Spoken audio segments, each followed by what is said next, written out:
Hola, hola comunidad de filosofía y humor, ¿cómo han estado en estos días? Estoy acá presente con un nuevo podcast. Hoy día estoy solo, soy yo Camilo Pino de Filosofía y Humor y como siempre recordamos que el objetivo de Filosofía y Humor es bajar la filosofía de las estrellas e introducir en las calles para que nos pertenezca a todos. Hoy día, como ustedes habrán visto por el título, tengo un tema muy interesante, pero primero quiero contarles un poco qué pasó en estos momentos que estoy grabando el podcast. Primero que todo, hace un par de horas atrás estaba teniendo una conversación con unos amigos filósofos. Tengo muchos amigos filósofos, básicamente porque estudié filosofía en la universidad.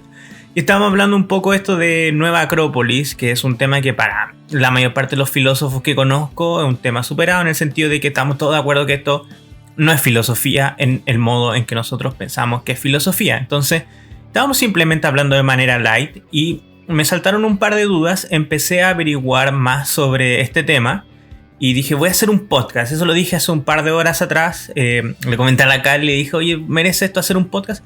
Y quería hacer un podcast ligero, porque les debo muchos podcasts de otros temas, pero quiero sacar un podcast rápido. Dije, ¿cómo no saco un podcast en un par de horas o menos acerca de este tema? Porque las críticas que tengo a Nueva Acrópolis las tengo relativamente claras en la cabeza. Quizá tomar un par de apuntes en una hoja para leer el flujo de las ideas.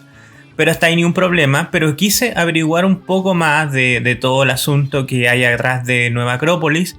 Y esto fue una cosa muy interesante porque me metí por acá en Wikipedia, en artículos, en los diarios. Y me di cuenta que era una cosa gigantesca. O sea que, debo decir, a mí hace un día atrás, por así decirlo, el tema Nueva Acrópolis era simplemente esas personas que hacen pasar conocimiento por filosofía, pero no es filosofía en estricto rigor. Eso yo lo veo en todas partes, está en YouTube, está en diferentes pensadores, opinólogos de la sociedad, está también presente en todas las redes sociales. No es nuevo, creía que es simplemente eso, pero me doy cuenta de que hay un montón de temas en internet de Nueva Acrópolis como una secta religiosa con distintos tintes políticos, con metodología, gente que salió de ella, en diferentes casos. Otros filósofos que como yo no solo se han mostrado críticos ante Nueva Acrópolis, sino que realmente han hecho críticas con fundamentos filosóficos, que era lo que yo tenía presupuestado para este podcast, y fue una cosa muy gigantesca. Entonces me puse a leer también acerca de la historia de Nueva Acrópolis, y también es un tema súper grande, súper interesante. Con esto yo no quiero generalizar toda Nueva Acrópolis, pero hay cosas que son muy duras. Entonces, en primera instancia estaba pensando hacer un podcast que era simplemente una crítica filosófica a este tema, pero como adivinarán, este es un tema que puede dar para muchas horas. Hay muchos temas relacionados con Nueva Acrópolis, muchos temas de carácter religiosos y otros temas de carácter judicial. Así que yo creo que voy a estar grabando este podcast por pasos. O sea, todo esto va a ser un solo podcast. Empecemos por ahí, pero voy a poner muchas pausas. Voy a buscar información constantemente, aparte de lo que he leído, para ratificar y para poner un poco en armonía mi pensamiento con lo que voy a decir. Y lo que pienso hacer con este podcast en primera instancia será contar un poco qué es Nueva Acrópolis. O sea, este es mi índice intelectual en este momento. Quizá dentro de media hora esto cambie. Mi índice intelectual será primero comenzar con qué es Nueva Acrópolis, de dónde viene, quiénes son estas personas, qué es lo que pasa allá adentro. Ustedes ya entienden más o menos todo eso, es como la introducción necesaria para el tema. Luego, lo que yo pensé y que tenía pensado hace mucho tiempo eran las críticas filosóficas en cuanto a filosofía, porque uno puede hacer bastantes críticas de este asunto. Me voy a bastar en estas críticas filosóficas en cuanto filosóficas. Y eso yo pensaba que iba a ser un podcast de 10-15 minutos nada más después de eso. Pero voy a terminar con algún material, por así decirlo, algunas críticas que exceden el campo de la filosofía, que es lo que a mí me compete en este momento, y mostrar algunas críticas o reportajes o comentarios de carácter internacional que tienen relación a temas jurídicos en los que se ha intentado involucrar a Nueva Acrópolis, etc. Voy a intentar dejarles también algunos links, nombres y temas, porque ese último punto es dejar la puerta abierta a que ustedes investiguen sobre este tema. No creo yo tener la última palabra. Yo les resumo que en síntesis este podcast es mostrar que para algunos Nueva Acrópolis es una especie de escuela filosófica, mientras que para otros es una secta religiosa. Yo desde la filosofía me comprometo a decir que no es una escuela filosófica porque no alcanza para eso, es muy crítica, es literalmente burlarse de la gente, mostrando que lo que se enseña ahí es realmente filosofía, y aunque son autores y temas filosóficos, no es el modo en que la filosofía se enseña. Eso yo lo que les puedo decir de antemano.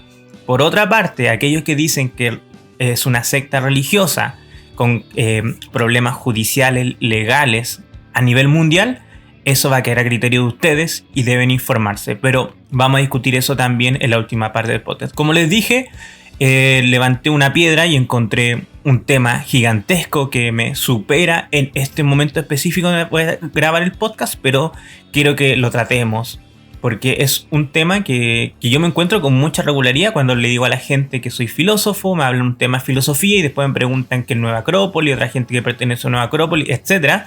Y yo ya no me pongo ni rojo cuando les digo eso no es filosofía. Y yo creo que muchos filósofos cuando hablamos también somos súper críticos con ello. Entonces vamos a la primera parte del podcast. Probablemente ahora ponga un poco de pausa, pero para arreglar un poco la idea. Y empezamos con qué es Nueva Acrópolis, específicamente de dónde viene. Primero comencemos con la parada obligatoria, inicial y necesaria. ¿Qué es Nueva Acrópolis? Vamos a enfrentar dos visiones. La primera de ellas es obviamente cómo ellos se identifican. La página de Nueva Acrópolis, Filosofía, Cultura, Voluntariado, dice en la bajada, dice, esta es una cita del profesor Jorge Ángel Libraga Risi, que después nos detendremos un poco en él. Este profesor nos dice, Nueva Acrópolis es un movimiento filosófico y como tal, tiene el derecho y las obligaciones de estudiar y conocer todas las expresiones naturales y humanas, seleccionarlas y extraer sabiduría de todas ellas. Abajo también nos dice, Nueva Acrópolis, esto ya no es la cita del profesor, Nueva Acrópolis es una organización internacional de carácter filosófico, cultural y social. Fue fundada en 1957 en Buenos Aires, Argentina, por el profesor Jorge Ángel Libraga Risi, que nació en 1930 y murió en 1991, historiador y filósofo. Se encuentra implantada en más de 50 países en los 5 continentes, eso es la información oficial. Por otra parte, ¿qué es lo que nos dice Wikipedia?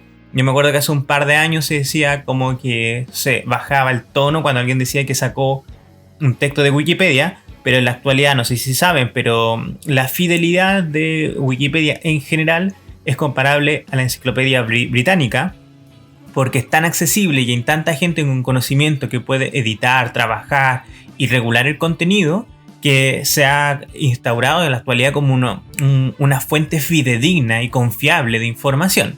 Entonces lo que nos dice de Nueva Acrópolis Wikipedia es que es una organización internacional fundada en Argentina en 1959 por Jorge Ángel Libraga, el grupo que dice ocuparse de inculcar enseñanza de naturaleza filosófica y cultural entre sus miembros, con énfasis en el periodo clásico, ha sido descrito por varios autores y organizaciones como una secta vinculada al estudio esotérico y teosófico.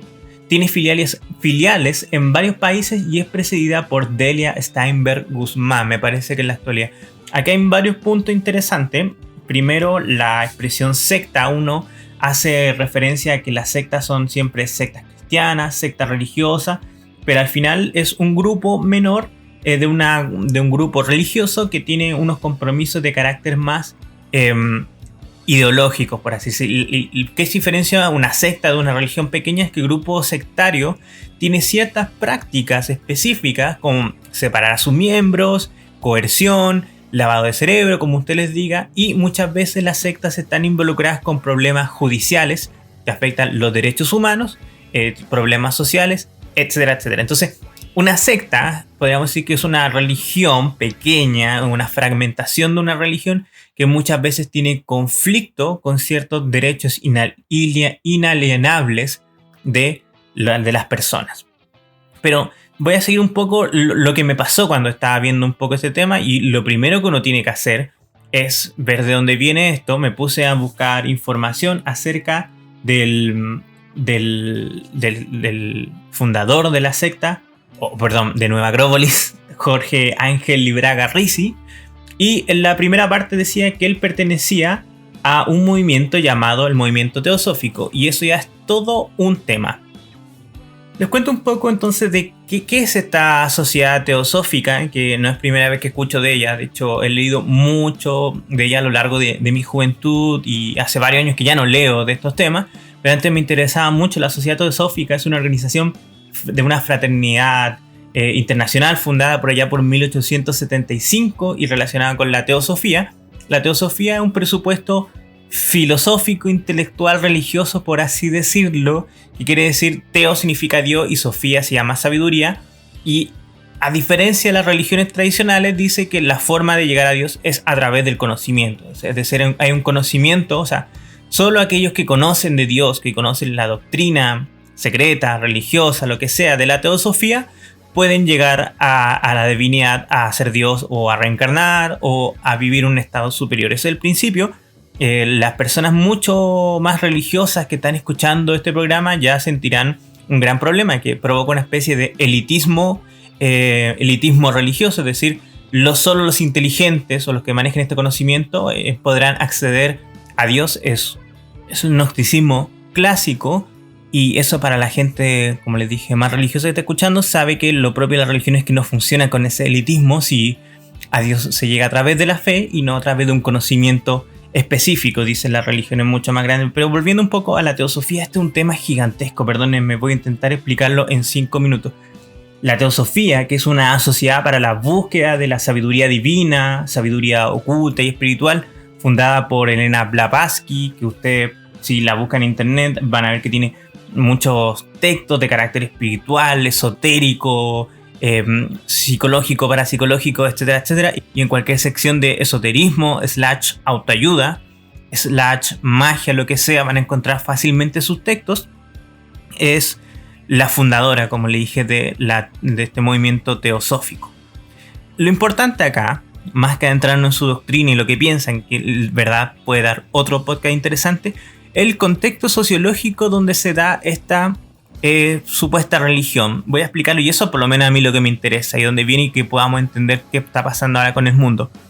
En el año 1800 y tanto, en ese siglo XIX, el criterio de la verdad en el ámbito científico, en ambas, las ciencias naturales y las ciencias espirituales, como podríamos llamarle, es decir, la historia, la filosofía, etc., era el empirismo, el cientificismo o positivismo, entendiendo positivismo no como pensar positivo, sino aquello que es cuantificable, aquello que es demostrable por los números, por la experiencia, los sentidos o, en fin, el método científico que aúna todo lo anterior. Entonces, el mundo vivía bajo esos criterios, quizá todavía vive un poco más bajo esa idea que muchos creen que solo lo que es científicamente comprobable es la verdad. Siempre ha sido el criterio de muchas personas para comprobar lo que es verdad o no, y esto hace que disciplinas como la filosofía tengan una gran crisis en el siglo XIX, porque al ser disciplinas que no tienen una corroboración empírica, se cuestiona mucho su fundamento, su finalidad y, en fin, su existencia. Pero esto también tiene una implicancia en la religión. ¿Qué pasó con la filosofía específicamente y la historia en general con las humanidades? Se cientificaron en el sentido negativo de la palabra, es decir, empezaron a implementar métodos cuantitativos, empíricos, etc., para intentar mantenerse como si fueran ciencias, y no lo necesitaban, porque cualquier persona que entiende muy bien la filosofía sabe que el método científico es propio de las ciencias naturales, mientras que las humanidades tienen sus propios métodos y que son diferentes, y no por tener otro método son menos verdaderas, son verdaderas en otro sentido, otra forma. Una regla no puede medir lo que no puede medirse en, por así decirlo, en cantidad. Es el problema del método científico. Pero la religión también se vio afectada por este fenómeno, y empiezan lo que yo llamaría las religiones positivistas, en el sentido son religiones que intentan ser científicas. Es decir, como hay una crisis también de la religión, algunos creen que para salvar la religión, o tienen esto, yo le llamo tenerlo en el ADN, está en el espíritu de la época. Este cientificismo, este empirismo, este positivismo lleva a que muchos pensamientos religiosos quieran imponerse ante los otros pensamientos religiosos como verdaderos, en cuanto a que son científicamente comprobables. Y de aquí nace la teosofía, porque si ustedes agarran cualquier libro de teosofía o de este tipo de disciplinas espirituales o New Age que vienen del siglo XIX, lo que usted le está leyendo es casi una analogía a un texto científico. casi parecen muchos de sus rituales, de sus actos esotéricos, como si usted estuviera leyendo una receta de cocina. ¿Por qué? Porque la religión para estos grupos de pensamiento, más allá de ser una fe, era un acto científico, era un acto empíricamente comprobable, era literalmente hacer un experimento.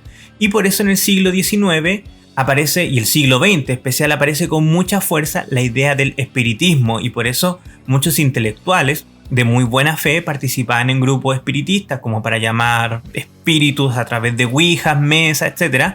Porque, y esto es muy interesante notarlo, porque esta mecánica tenía un carácter empirista, es decir, era una especie de prueba científica a través de toques en la mesa, ectoplasma, los medium, etc., de hacer contacto con lo que está más allá y comprobar que existe una vida más allá de esta.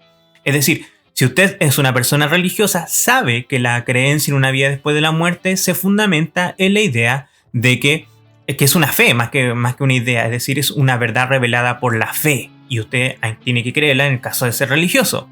Pero lo que buscaban estos grupos empiristas cientificistas era responder a las preguntas de la religión a través de un método científico.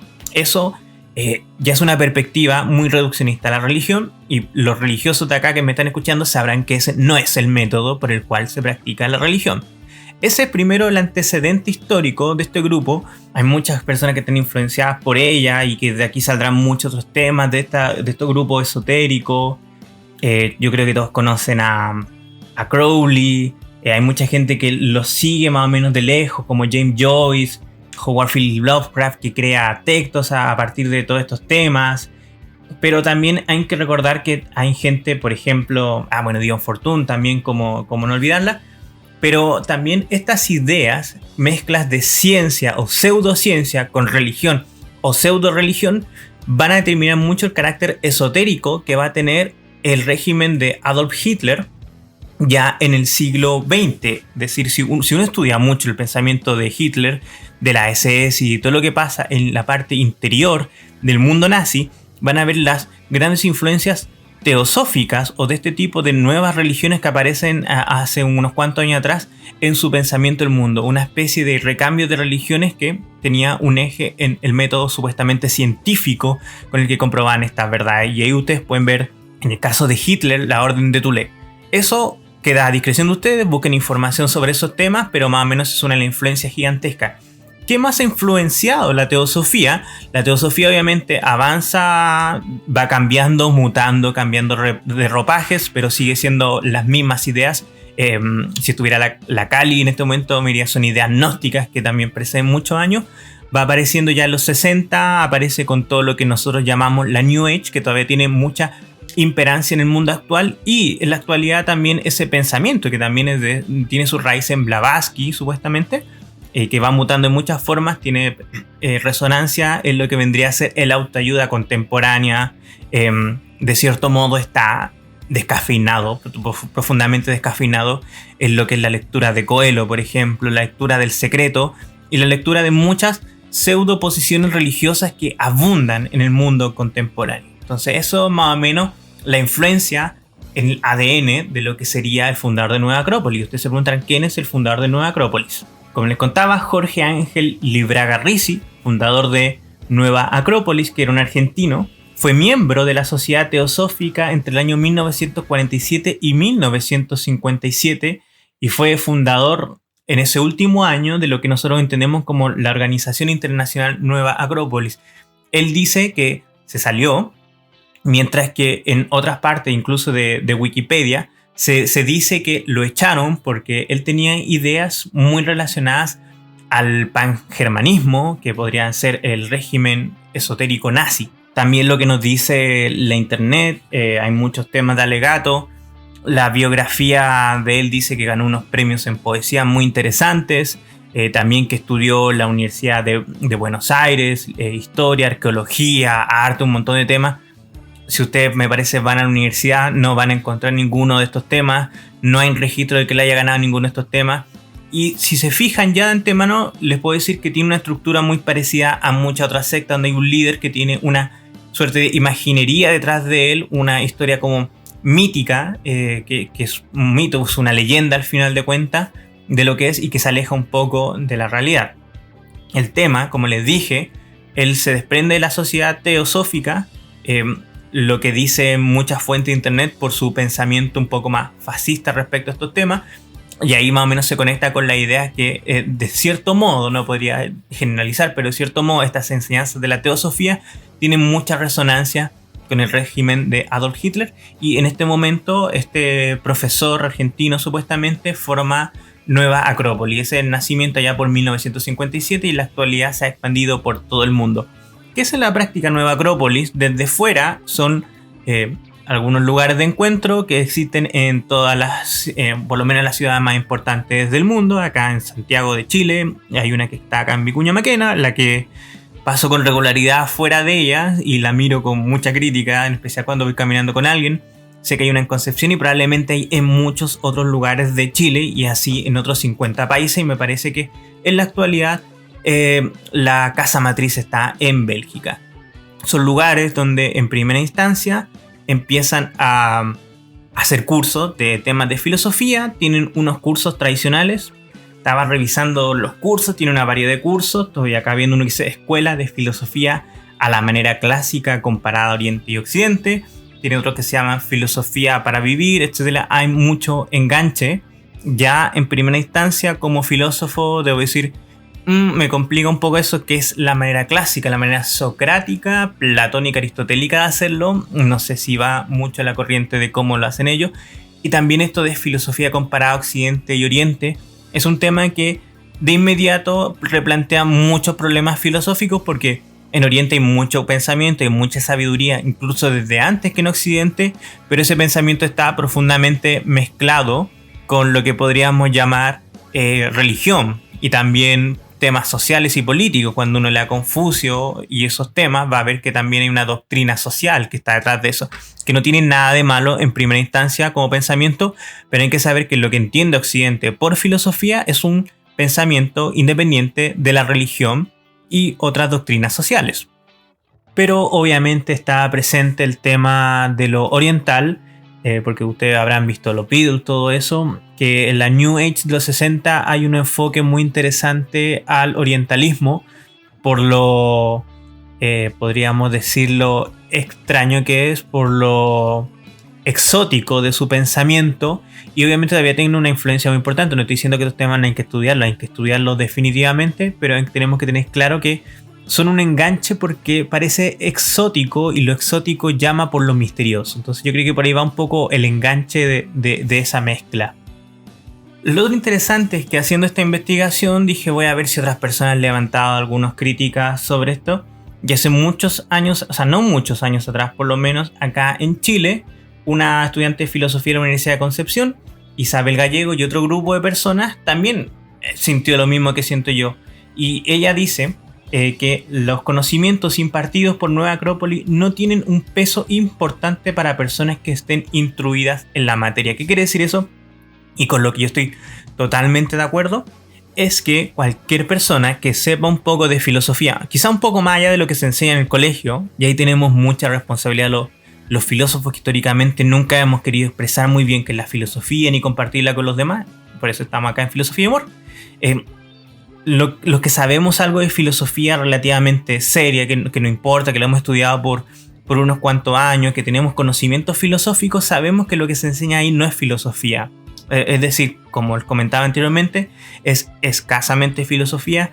Se nombra a Platón, se nombra a un montón de filósofos probablemente, pero entre ellos no hay un conocimiento efectivo de lo que dice Platón, es decir, y tampoco parece haber un ánimo de enseñar, como se enseña, por ejemplo, yo que soy profesor de colegio, la filosofía. No es una instrucción filosófica, no es una reflexión crítica acerca de la idea y una exposición de lo que dice, sino que todo es instrumental, es decir, se enseña de cierto modo filosofía, pero en verdad se quieren traspasar a modo de mercancía ciertas tesis con las que Nueva Acrópolis está de acuerdo. Es decir, lo que ellos piensan que es incorrecto es lo que se enseña, no se ven los filósofos de manera completa, no se ven los filósofos de manera crítica, que es propia de la filosofía. Abordar críticamente un filósofo, es decir, no solo mostrar su pensamiento, sino decir dónde tiene problemas, dónde acaba, dónde se contradice, dónde este pensamiento no calza en la actualidad. ¿Qué otros filósofos le respondieron a este filósofo? ¿Cuáles son las críticas que se levantan? Eso es hacer filosofía, no es simplemente apoderarse del conocimiento de un filósofo y repetirlo como un loro, sino ser profundamente crítico con el sistema de ideas que estos mismos filósofos están proponiendo. Y eso no pasa en Nueva Acrópolis porque todo el conocimiento que se entrega allá es funcional, es decir, se enseña lo que quiere avalar Nueva Acrópolis, y eso entraremos posteriormente. Otro tema que ella misma y también otras personas filósofas han criticado es el tema de que hay que incorporarse como miembros, pagar una cuota, etcétera, etcétera.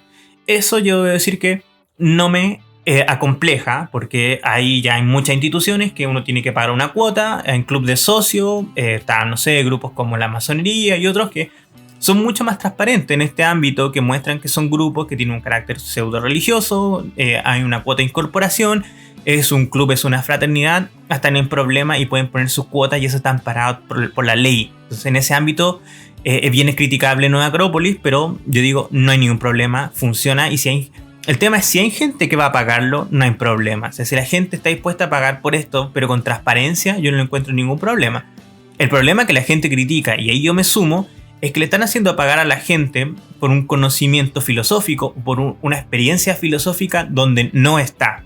Porque eso no es filosofía, no se enseña la filosofía así, no se están entregando conocimientos rigurosamente filosóficos, ni se está entregando una pedagogía que fortalezca la enseñanza filosófica, porque la gracia de la filosofía es que después las personas puedan reflexionar críticamente acerca de lo que se enseñó e incluso abordar nuevos filósofos y nuevos temas de manera filosófica, de manera crítica, con un pensamiento autónomo.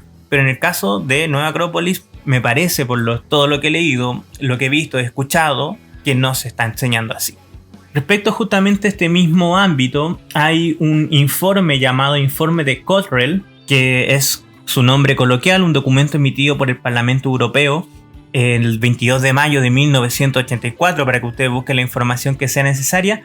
Y en este informe el Parlamento Europeo se presenta y se muestran que en Europa hay ciertos grupos de carácter sectario y que podrían tener muchos problemas con la relación de los derechos humanos y todos esos temas, y que también pueden ser peligrosos para ciertos grupos.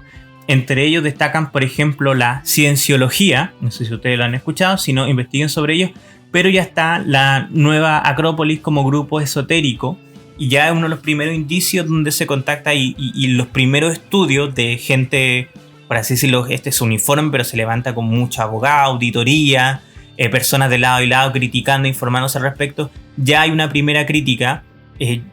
Me di cuenta que en diferentes países, en otros momentos históricos, caso de España, caso de Francia, se levantan otras críticas por parte del gobierno a este grupo sectario, y obviamente también han habido respuestas por parte de los miembros de este grupo, etc. Yo estuve averiguando, por ejemplo, el medio del País, después quizá podía citar la fuente específica, pero en el diario El País y el Clarín, por ejemplo, en Argentina, además de una acá en Chile, donde aparecen desde los décadas 90, yo específicamente empecé a leer de 1993 en adelante, cómo aparecen sucesivamente y cada cierta cantidad de tiempo dichos, o mejor dicho, protestas públicas. No es la expresión protesta pública, quiere decir que temas judiciales respecto a lo que está pasando dentro de Nueva Acrópolis, tanto el tema de que no hay claridad dónde van las platas de los miembros, y respecto a lo que ocurre en la parte más profunda y hermética de todo este grupo.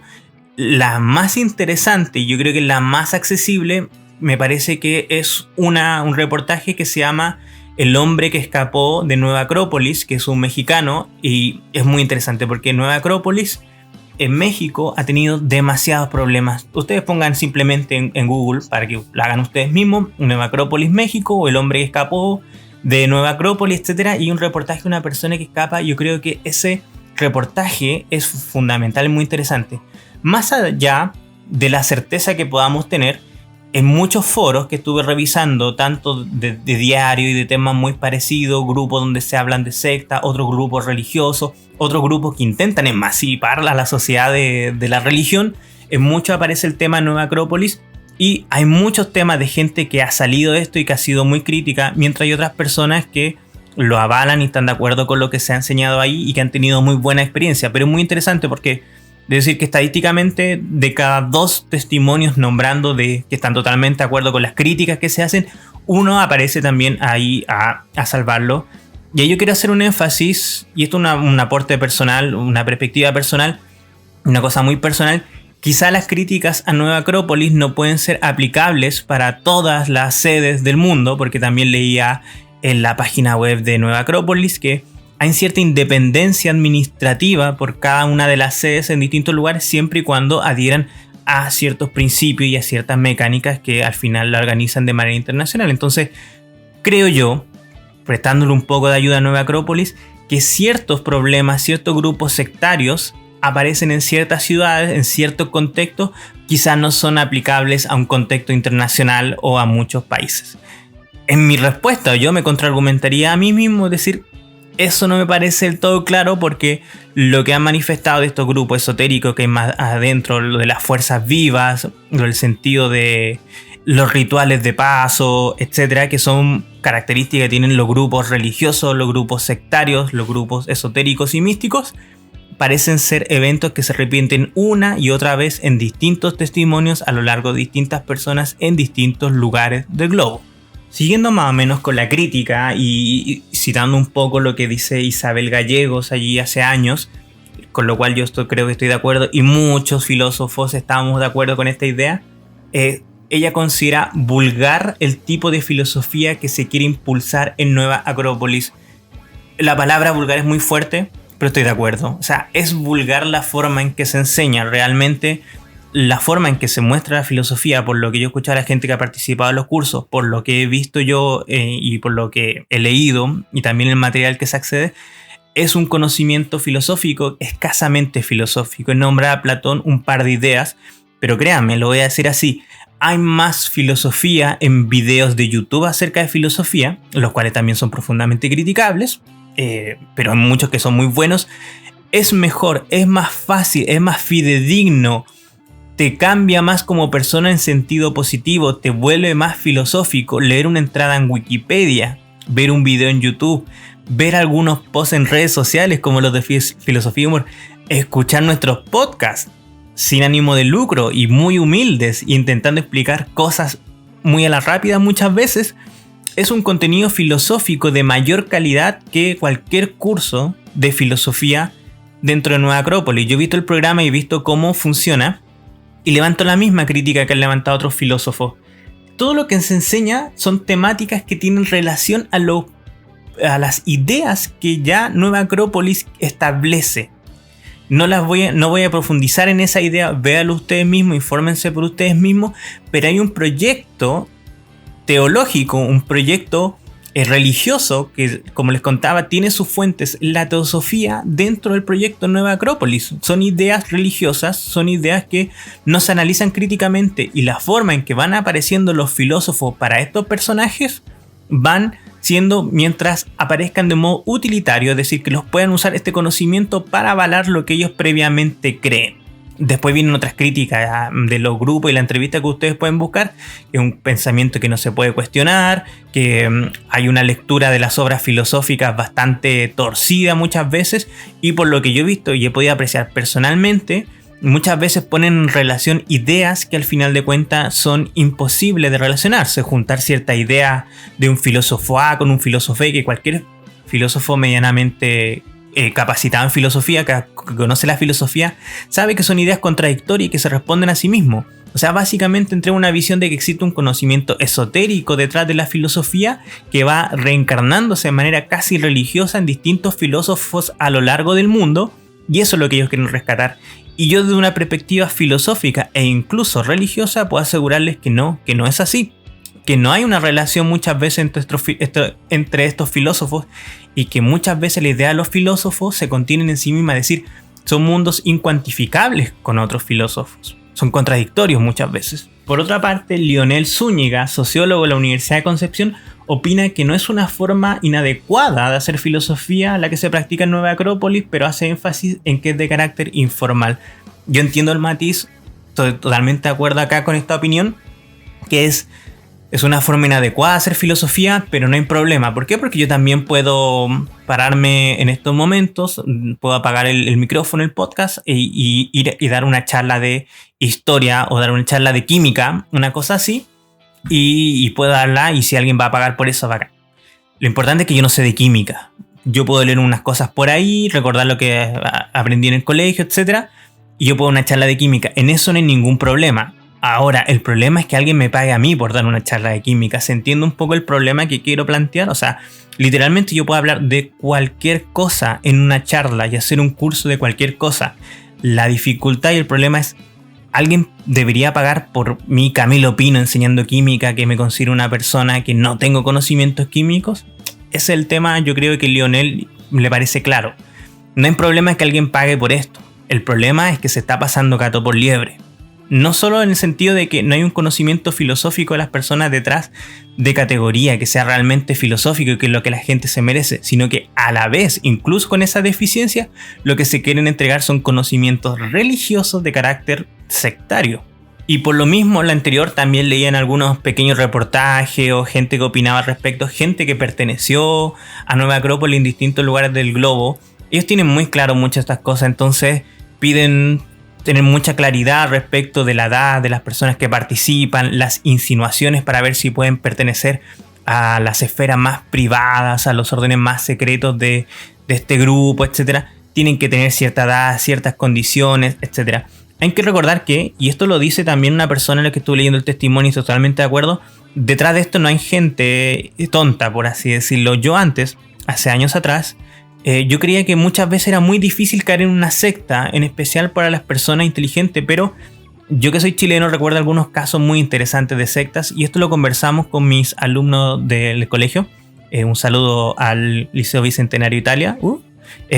Y con los chicos hablábamos mucho el tema de las sectas y nos pusimos a reflexionar, estudiamos mucho el tema y es muy interesante ver que para pertenecer a una secta da lo mismo el nivel intelectual que tú tengas. Para pertenecer a una secta muchas veces se buscan personas que estén sentimental, emotivamente débiles. Personas con depresiones, problemas con personas emotivas, personas en búsqueda de su identidad, personas que estas personas identifican como gente débil, que están pasando un momento muy difícil y las atraen. Le dan un sentido de familiaridad, le dan un sentido de cordialidad, los hacen sentir como que son su nueva familia y luego de eso a estas personas se les hace muy difícil escapar de este sistema, de esta red de protección y apoyo sentimentalista. Les cuesta mucho ver la realidad de manera objetiva después de esto y eso es una mecánica propia de las sectas. Voy acá, perdónenme, como le dije, esto es un podcast más improvisado. Acá una persona dice, Pilar Salarrullana, diputada española que presidió la comisión interministerial y una comisión de estudios de la situación de las sectas religiosas en España, demostró que Nueva Acrópolis es una secta destructiva y peligrosa. Otras personas dicen, yo tuve una relación con una persona que pertenecía acá y cuenta su experiencia también. Muchos casos muy complicados. Continuando más o menos con los temas que uno puede recopilar, informaciones que encuentra acerca de Nueva Acrópolis. El Parlamento Europeo lo ha considerado como un movimiento neofascista, para no calificarlo como religión, es decir, acá o es una secta religiosa o es un movimiento neofascista, pangermanista, como les contaba hace un rato. ¿Por qué?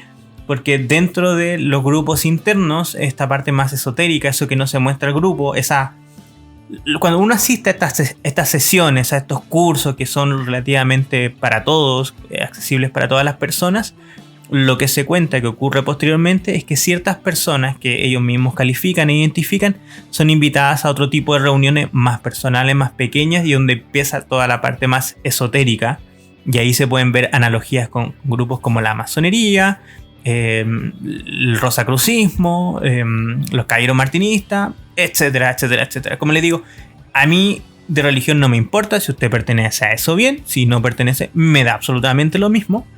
Pero el punto es que a usted no se lo venden por otra cosa, no se lo venden a eso como filosofía, se lo vende como un grupo religioso, entendible, y lo preferible siempre es que esto sea lo más transparente posible cuando usted tome las decisiones, pero parece que eso no pasa en Nueva Acrópolis.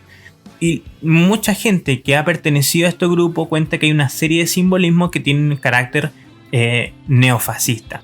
Un ejemplo de esto, el uso del águila, que hace un tiempo me parece que fue cambiada por lo que estaba leyendo acá, o el saludo de Júpiter. Si ustedes no reconocen el saludo de Júpiter, es este saludo con el brazo en alto que se ve muchas veces en todo el tema de la Segunda Guerra Mundial referido al régimen nazi. ¿Cómo uno podría defenderse o defender el argumento? Decir que esta parafernalia que es propia del régimen nazi ya estaba presente en la cultura europea mística desde hace siglos. Como le dije, el saludo a Júpiter es un saludo que tenían los romanos y desde ahí se remonta. Entonces, este grupo esotérico, entendiendo Nueva Acrópolis como grupo esotérico, puede decir, nuestras tradiciones, nuestro simbolismo vienen de allá. ¿Por qué pasa esto? Porque como ya le comentaba al principio del podcast, al estar influenciado por la teosofía de Blavatsky, al estar influenciado por todos estos grupos que tuvieron una influencia muy importante en el siglo XIX, como comentaba, que es muy interesante estudiarlos, son los mismos símbolos e influencias que ellos tienen también tomados con ciertos orientalismos como la esvástica, símbolos hinduistas, budistas, etc., que al final crean la misma influencia simbólica que tenía el nazismo. O sea, ya hay un tema ahí complicado. Yo defendiendo Nueva Acrópolis, claro, hay una coincidencia simbólica, porque sus influencias intelectuales, / esotéricas, / religiosas al final de cuentas, son las mismas, que es todo el movimiento teosofista, y en el caso del nazismo toma un camino que tiene otros ribetes políticos, que es como lo que pasa en Nueva Acrópolis. De todas maneras, mostrándolo objetivamente, también es preocupante, dado que para pensar, no sé cómo lo toman ustedes, queda para su propia discreción. Otra idea que promueve Nueva Acrópolis es la igualdad de todas las religiones. Ahí sigo diciendo, ese es un tema religioso. Desde el punto de vista filosófico es muy, muy difícil de sostener. O sea, si hay una igualdad de todas las religiones porque hay una distancia entre, por ejemplo, el cristianismo católico y el cristianismo protestante, porque el musulmán es un musulmán y no un cristiano, etc. Lo que quiero decir es que toda religión de por sí se sustenta bajo la idea de que es la religión verdadera. Yo no les quiero decir cuál es la verdadera, no me interesa en este podcast decir cuál es la verdadera, quizá no lo voy a decir nunca porque esos son temas teológicos y temas que no competen necesariamente a la filosofía.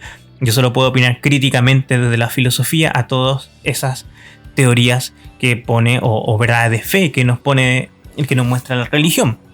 Mi punto es que el eclecticismo, esta idea de juntar todas las religiones, es un fenómeno profundamente contemporáneo. ¿Por qué? Porque al final decir que todas las religiones son verdaderas es como decir no existe ninguna religión verdadera y cada uno acepta la religión y se arma su propia religión, que eso está muy de moda ahora, así como Dios es una fuerza y nos quiere a todos por igual y pum, se acabó.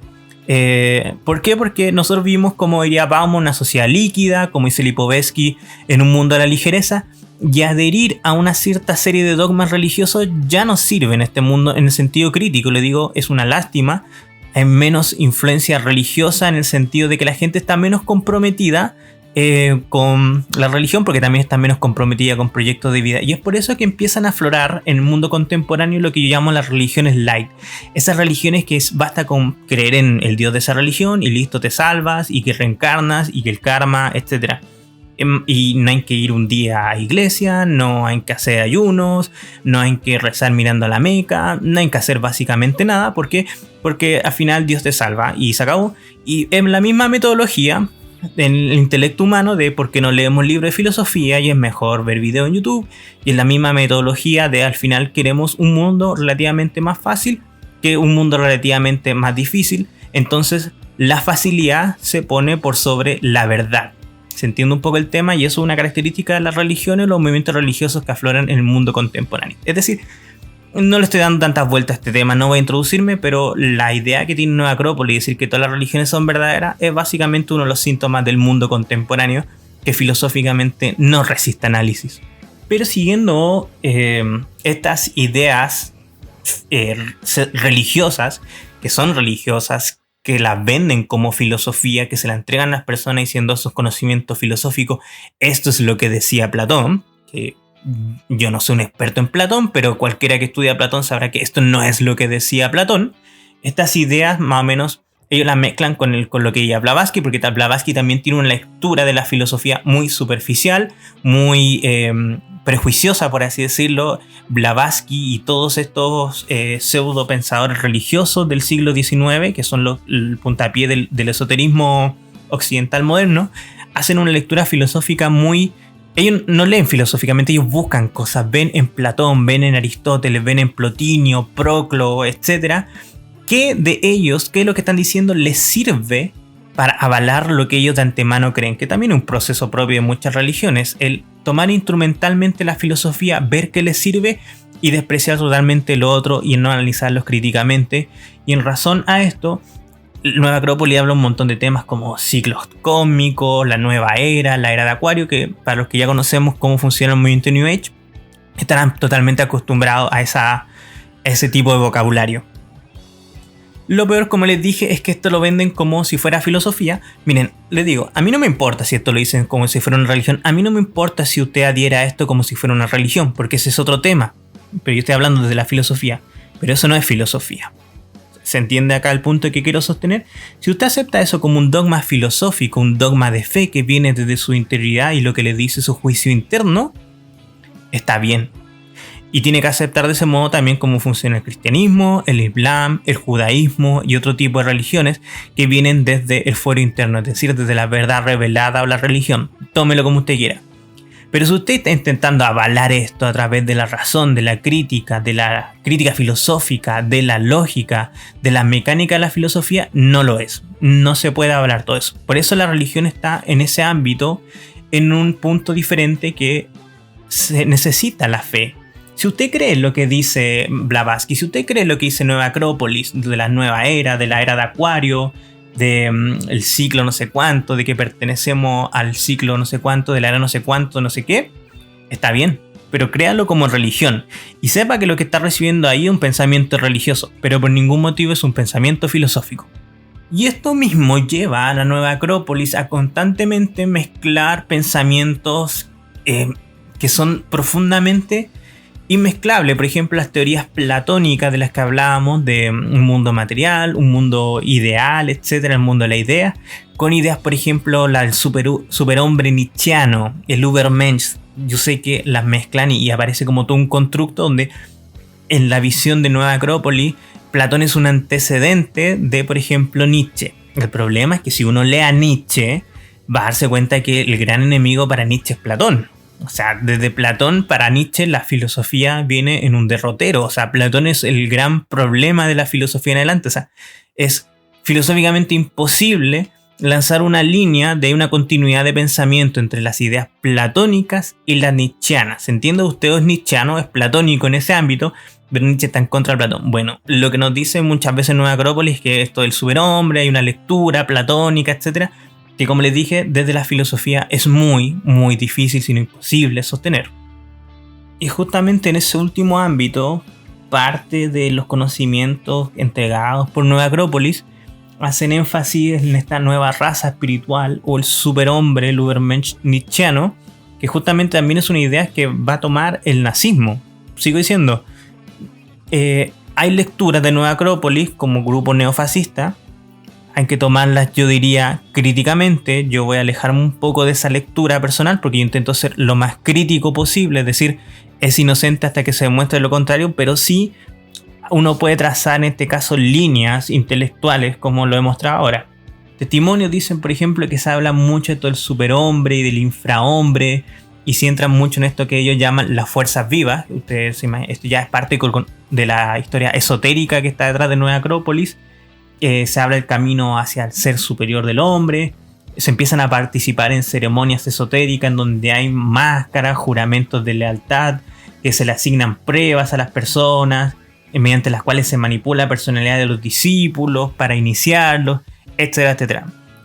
Si usted encuentra esto problemático, yo le voy a decir, personalmente a mí no me molesta siempre y cuando usted sepa que es un grupo religioso. Mi punto es libertad. Libertad para que usted haga lo que quiera con su vida, siempre y cuando sepa qué está haciendo con su vida. Esto no es filosofía. Lo que se acabo de nombrar, que es uno de los testimonios y que parecen ser compartidos por infinidad de personas por lo que he leído en el último tiempo respecto a este tema. Si usted está de acuerdo con eso y le quiere participar en eso, yo no tengo ningún problema, así como no tengo ningún problema que usted participe de la Eucaristía y que usted participe del Ramadán o usted participe de la sinagoga. No me importa. El punto es que todos tenemos claro que eso es religión y eso no es filosofía. Y bajo esto mismo, la gente critica que más que enseñar filosofía, el objetivo de Nueva Acrópolis es expandirse por el mundo, crecer. Hay una frase que también la gente decía, pruébalo con miembros, es decir, Si tú estás realmente comprometido con Nueva Acrópolis, traerás a más personas para que participen en Nueva Acrópolis, etcétera.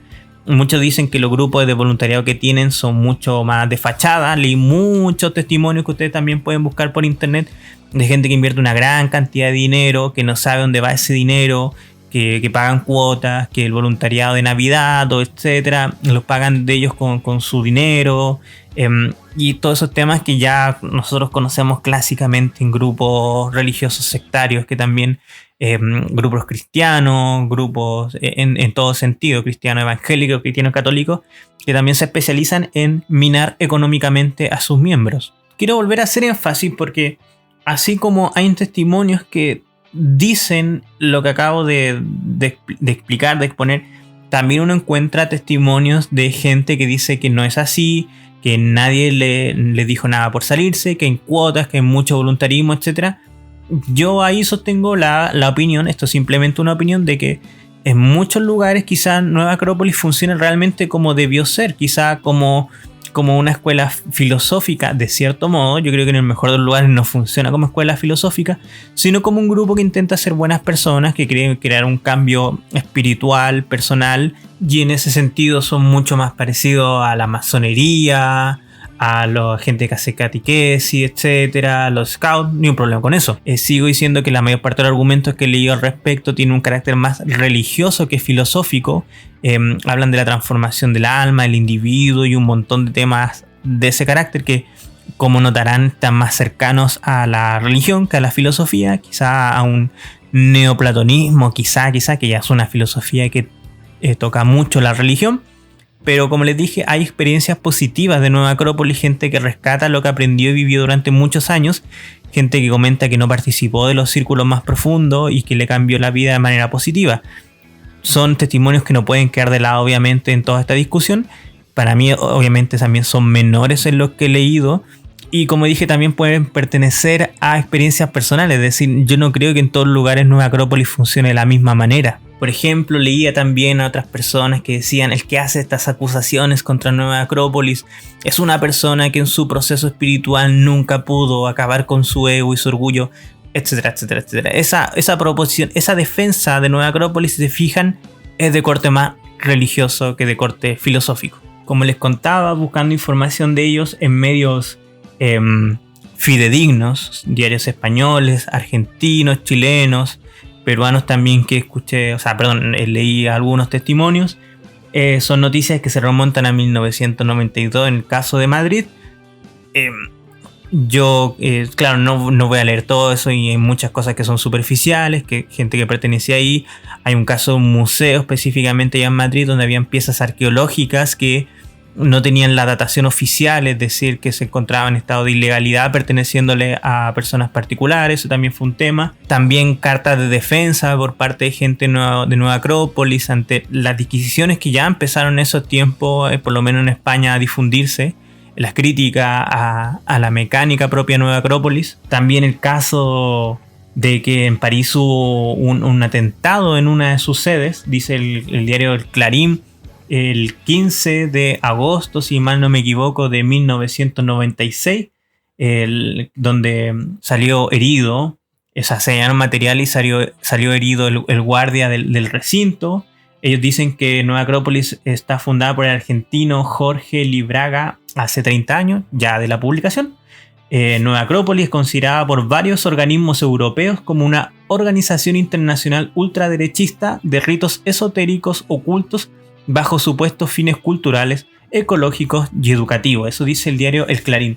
Según el último informe sobre sectas del Parlamento francés, esto ya es un caso en Francia, este grupo reivindica unos 10.000 adherentes y 20.000 alumnos solo en Francia, donde se estableció en el año 1973 por obra del argentino Fernando Schwartz, brazo derecho de Libraga. Sigo leyendo en la misma nota, como les digo, del diario El Clarín, del 15 del 8 del 1996, me salto algunos párrafos.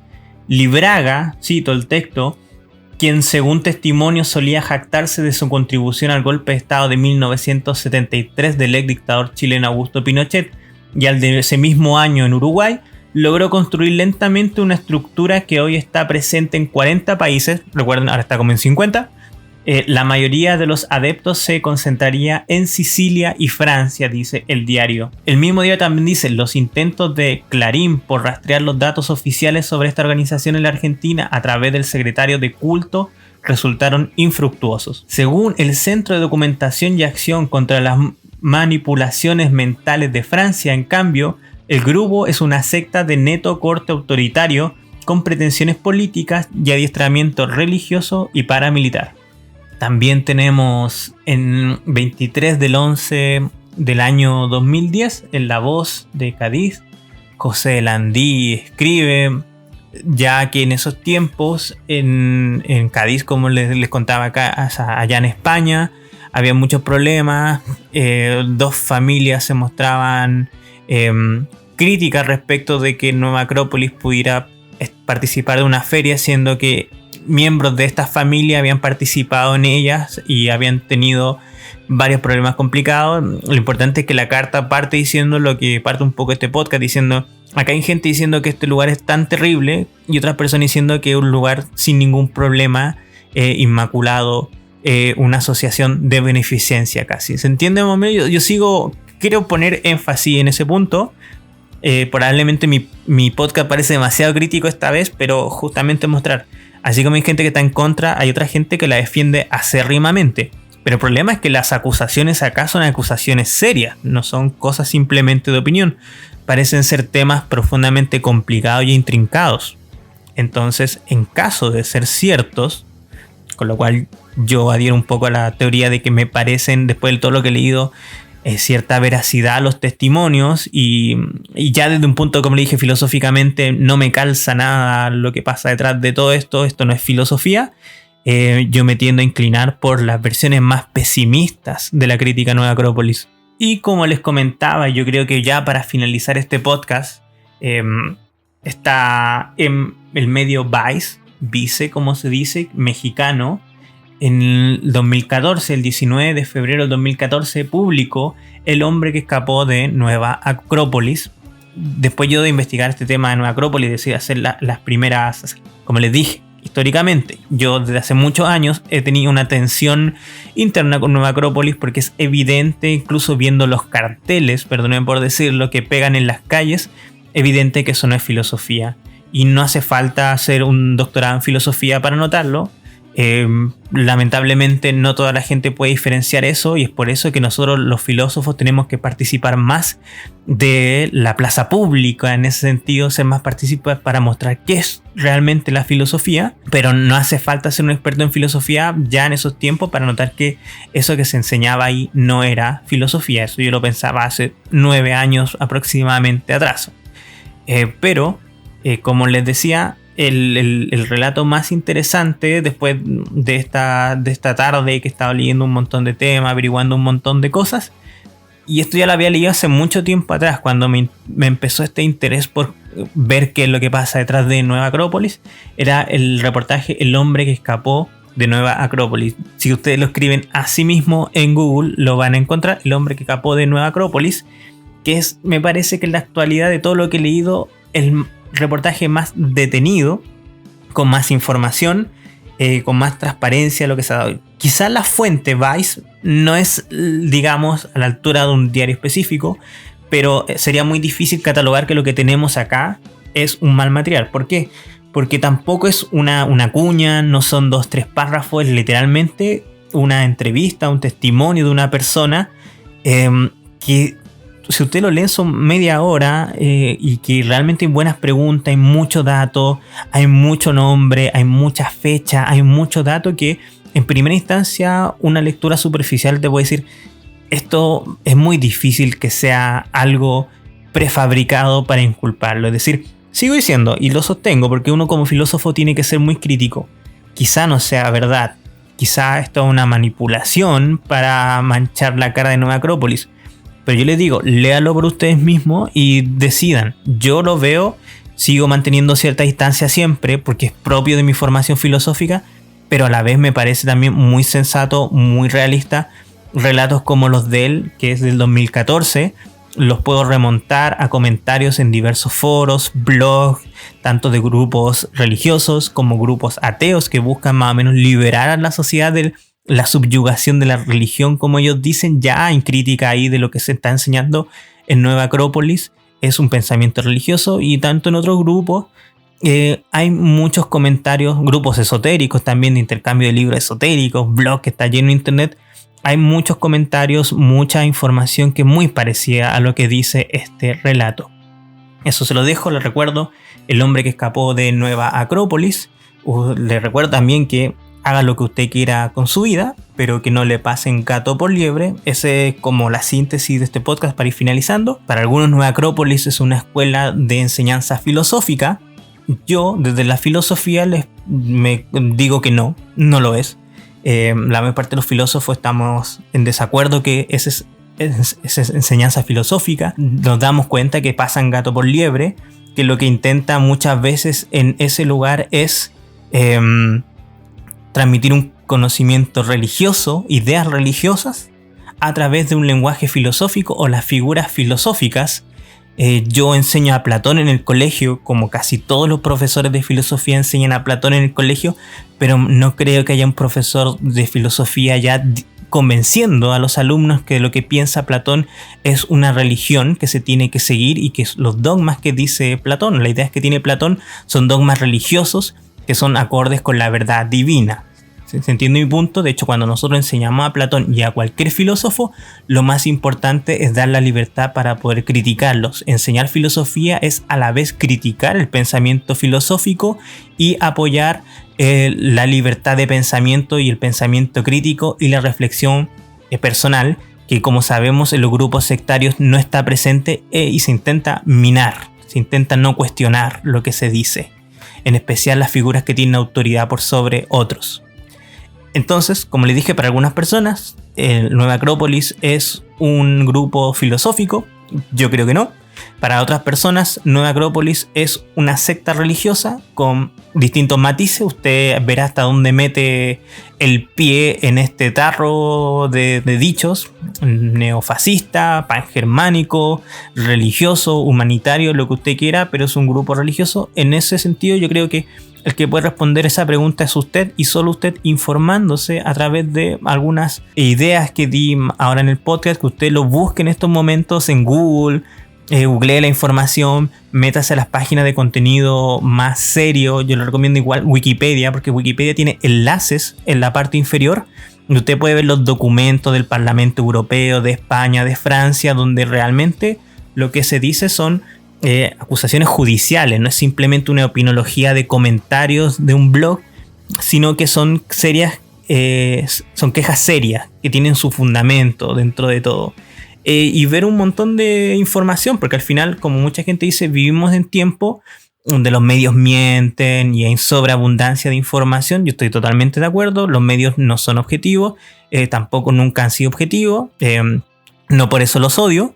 Pero hay que entender que en un mundo de la sobreinformación, lo que uno tiene que hacer es buscar las fuentes, informarse por uno mismo, tomar una diversa cantidad de fuentes y contrastarlas. Eso es importante. Me despido de este podcast, perdónenme o díganme, mándenme un comentario ustedes si les gustó este podcast un poco más improvisado. Yo estoy hablando un poco a raíz de lo que voy pensando respecto a lo que he investigado en el último tiempo. Si les gustó, si les gustan los podcasts, a mí me gustan más, en todo caso un poco más estructurados. Si a ustedes les gustan los podcasts un poco más apresurados e improvisados como este, yo los puedo sacar aunque lo crean mucho más rápido. Díganme si les gusta más.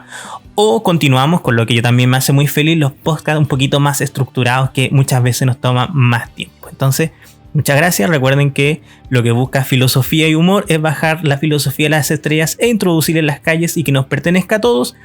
No busca crear pensamiento sectario, no busca crear que usted piense en una religión específica, no busca que usted pertenezca a grupos esotéricos, místicos y no sé qué. Busca que usted se siente en su casa, agarre un libro y lea filosofía. Un saludo y nos escuchamos la próxima vez.